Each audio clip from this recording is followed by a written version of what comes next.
Pemirsa, kita akan memasuki kabar Nang Panambaya. Peringatan Hari Lahir Pancasila tidak sekedar seremoni tahunan, melainkan momentum untuk menanamkan nilai-nilai luhur Pancasila sebagai pedoman hidup dalam kehidupan bermasyarakat, berbangsawan, bernegara. Ini disampaikan Wali Kota Banjarmasin usai upacara peringatan Hari Lahir Pancasila yang dihadiri jajaran Forkopimda dan aparatur sipil negara di lingkungan pemerintah kota di halaman Balai Kota Banjarmasin, Jalan R.E. Martadinata, Banjarmasin Tengah pada Baisukan Senin 2 Juni 2025. Peringatan Hari Lahir Pancasila kada sekedar seremoni tahunan, melainkan momentum untuk menanamkan nilai-nilai luhur Pancasila sebagai pedoman hidup dalam kehidupan bermasyarakat, berbangsa, dan bernegara. Peringatan ini adalah momen penting untuk menanamkan ideologi bangsa kepada sebaratan elemen warga untuk memahami dan mempedomani nilai-nilai Pancasila dalam kehidupan sehari-hari. Ini disampaikan Wali Kota Banjarmasin Muhammad Yamin, Wetakuni Prima TV usai upacara peringatan Hari Lahir Pancasila yang dihadiri jajaran Forkopimda dan aparatur sipil negara di lingkungan pemerintah kota di halaman Balai Kota Banjarmasin Jalan R.E. Martadinata, Banjarmasin Tengah, Besukan Senin 2 Juni 2025.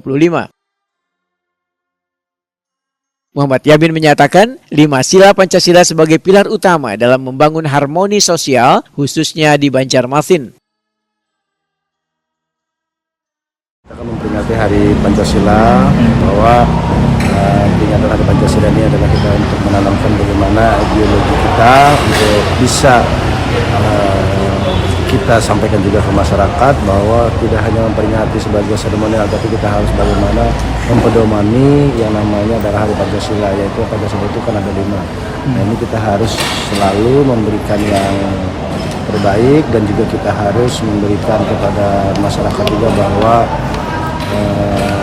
ideologi itu penting bagi kita semua untuk pertama tidaknya adalah kerukunan berantara buat beragama juga, terus juga kita bagaimana menjadi sebagai warga negara Indonesia itu kita harus taat dengan hukum, dan juga kita bagaimana bisa hidup bersama-sama dengan seluruh lapisan masyarakat baik antar suku, agama, ras dan sebagainya. Itu kita harus tanamkan di khususnya kita di Kota Banjarmasin ya. Dengan adanya seperti itu kita beringinkan bahwa memang benar-benar kita adalah sebagai warga negara Indonesia yang akan cinta dengan kedamaian, cinta dengan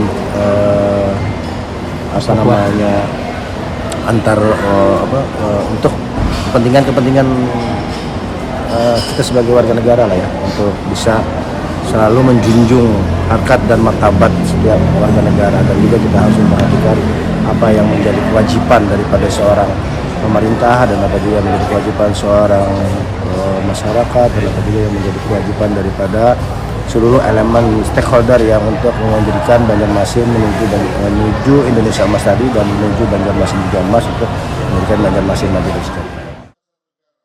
Muhammad Yamin menambahkan pentingnya menjaga kerukunan antar umat beragama, kepatuhan terhadap hukum, serta kehidupan berdampingan tanpa memandang ras, suku, dan agama.